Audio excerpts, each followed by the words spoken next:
And today, special thanks to our friends at LUMENFOX who were nice enough to send us this LED wall pack light. IP65 weather resistant. This is a 2-pack of these lights, and this box is big. Like, I was not expecting this. So let me cut this and open this up.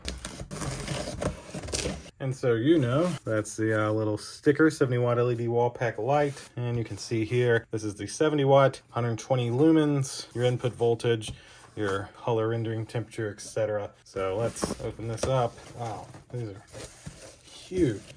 So right on top, I'll try to take out the first one, and got some instructions down here at the bottom. Very nice. Got all these screws and anchors you should need, as well as an Allen wrench, and you've got a second light here. The lights are identical, so I'm not going to take that one out, but here is the actual light. So plastic off, and so that's what the light would look like. This is for your dusk to dawn operation here, so you can just take that little cap off and it'll cut on as soon as it's nighttime. It'll cut off in the morning. See, there's your rated voltage and everything else, I believe, is underneath this little mount. So you do get 2 of these massively bright lights, as well as everything you need to install them, and a great instruction kit to tell you how to do everything else. So thanks again to this company who was nice enough to send these to me to unbox and show you. Thank you all for watching. We'll see you in the next one. Deuces.